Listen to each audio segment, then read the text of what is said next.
G'day, everybody. This is the Northern Nerd here again, talking to all his fellow nerds up here in Ontario, Canada.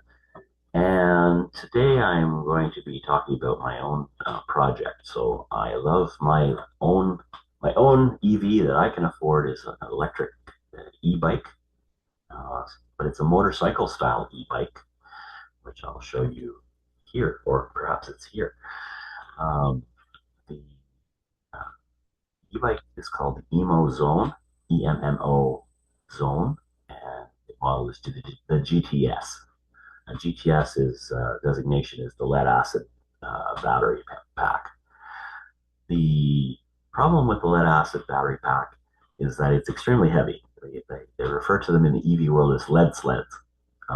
Mine is about 180 pounds total in total. So like a whole person basically is in my battery pack compared to like a nickel manganese cobalt lithium battery, which is like probably going to be 40 pounds or 50 pounds. So it's considerably heavier and it doesn't produce the same kind of a power density or energy density that a lithium does. So I opted to purchase a battery from China. Now, I did look for local battery companies that will make a battery pack for me. And there are many in the area and throughout Canada. However, upon further investigation, I found out that most of them are just buying Chinese batteries and repackaging them. Now, not all companies do this, but a lot of them do. And it's a bit of a scandal. Um, Now, I've heard a lot of good things about a particular Chinese battery company, and that's Chakra Batteries. And I've spoken to David from Chakra Batteries, and he's been working with me on what I need. So what I did was I gave him the power requirements, the dimensions that I require to fit in the battery box on my bike, as well as what kind of capacity I'd like and what is the nominal voltage. So what we agreed upon is a 24S lithium battery with I believe it's 100 amp ANT BMS. And so it's going to have the ability to deliver the amps that's required for my motor.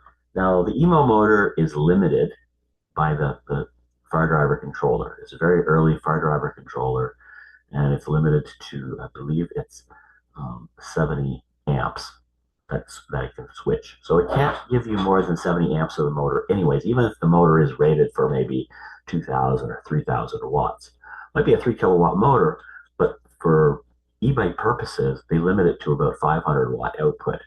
Well, of course, that can be altered. Not to say that I've done that, but it can be altered. And with the jumpers being changed on the driver itself. That being said, a simple performance improvement without altering anything would be to change the battery pack itself because lead acid can only deliver something like 30 amps um, output from these batteries versus lithium ion can deliver lithium iron phosphate, for example, like my battery pack that I've ordered, can deliver hundreds of amps without protesting too much. For that reason, you're going to have better power and acceleration, and the range is going to be considerably better because my pack is going to be a 90 amp hour pack, which is twice the capacity of the 45 amp hour sealed lead acid that's in it currently. So I've gone ahead and I've removed the lead acid batteries. And I'm going to show you that, and I'm going to show you the constructed Chinese battery as well, just to look at some of the things on this battery that look good. It's a bit of a hassle to order from China. They have to ship it. It has to go through customs. You have to, but you can pay the excise cost up front, which is what I've done. And I can tell you that if you buy it directly from them instead of buying it through a third party in Canada, you're probably cutting the cost roughly in half, if not, by 2/3 by getting it from China. The risk, of course, is you have to make sure you have a reliable company. And I went by reputation. So it's still a gamble, but the batteries that they're providing are called Golden Brook Eve 90 PL batteries, and those are the ones that they use in the Zeekr EV, which is known for their high-speed charging and discharge capability and strong cycle life. So if I treat this battery well, it could last for 6,000 charge cycles. To put it in perspective, 6,000 charge cycles would be if I charge and discharge every day, which I can't do in Canada. I can only ride the bike maybe 6 months. But let's, for the sake of argument, say that I rode it every day. That would be 6,000 charges divided by 365 days a year. I would be able to drive the bike for 16 years. So obviously that's not going to happen. So it should be a decent, reliable um, battery pack for my uses. The other thing I liked about it is that, and I asked this specifically, how high a C rate can I charge this battery? And based on what I'm seeing online, the charge rates are pretty forgiving. You can charge it at 0.5 C, so 45 amps. You can charge it at even 1 C if you wanted to, at 90 amps.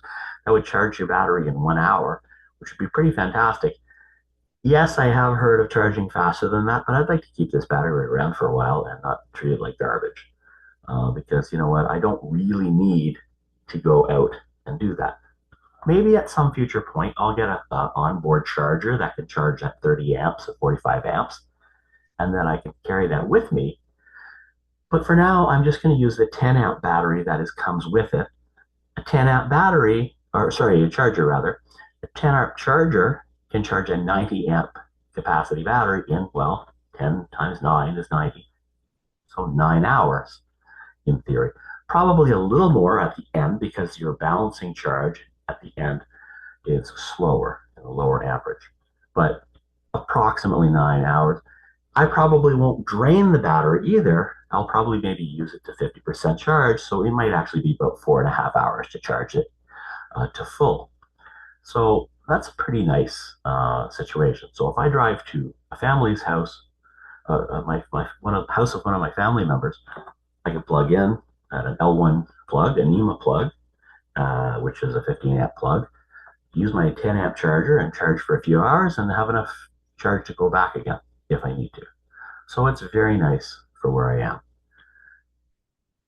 Now, I also, while I'm waiting for this battery to arrive, I'm also looking at other things I can do with my bike.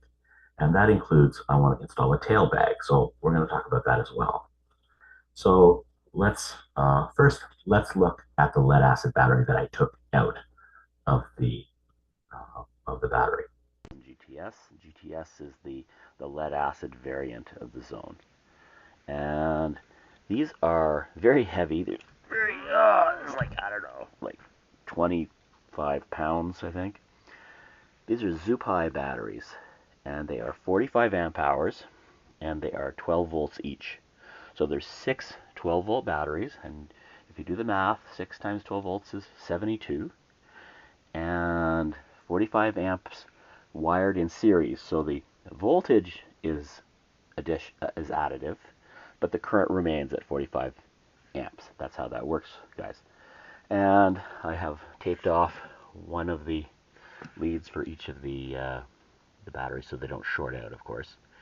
So these are heavy. 6 of these are like between 150 and 180 pounds in the bike, which is considerably heavier than the lithium iron phosphate battery pack that I ordered from China from Chakra Batteries. And Chakra, it's been taking a little while getting it shipped because it's Chinese New Year and everybody goes on vacations for a couple of weeks, and my timing was poor. I purchased the battery just before Chinese New Year, and it got constructed, but then it sat there.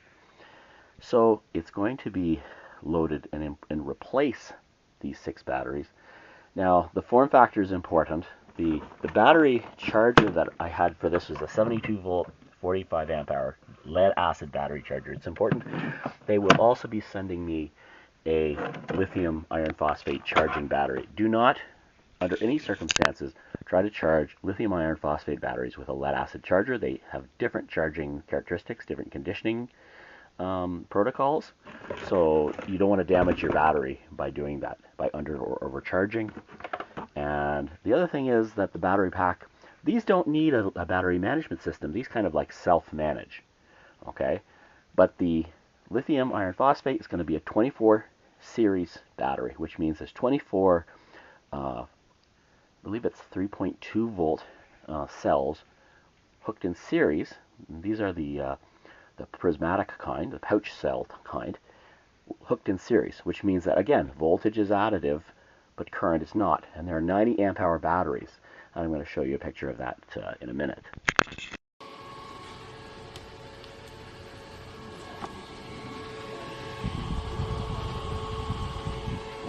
And the motor has been limited, allegedly, to 32 kilometers per hour or 500 watts in Ontario for legal reasons.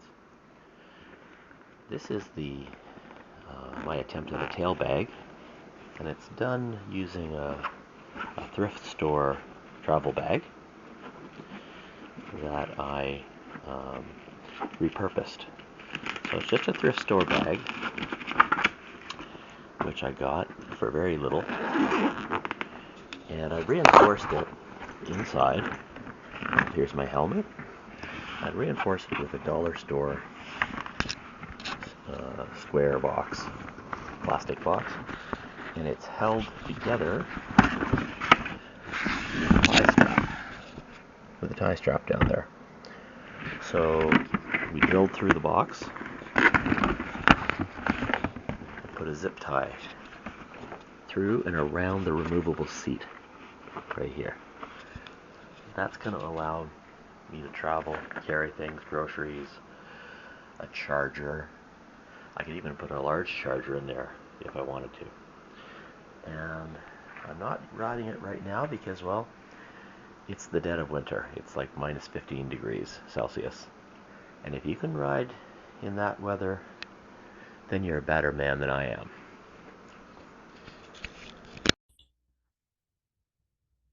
So as you saw, the project is well underway. I've got probably between 45 and 55 days for the pack to ship and arrive in my at my home, and it'll take a little time to get it wired up and installed in the bike.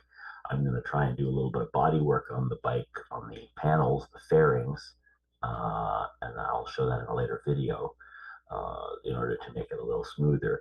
As I said in previous videos, my bike, previous owner, I bought this as a used bike. Somebody dumped it. Actually, I dumped it once too.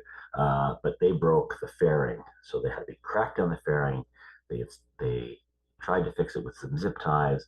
It looked pretty god awful. What I did was I used some epoxy uh, filler, troweled it over top of it, and spray painted it with some Krylon matte black everywhere, like Rust-Oleum. Actually, I think it was Rust-Oleum paint.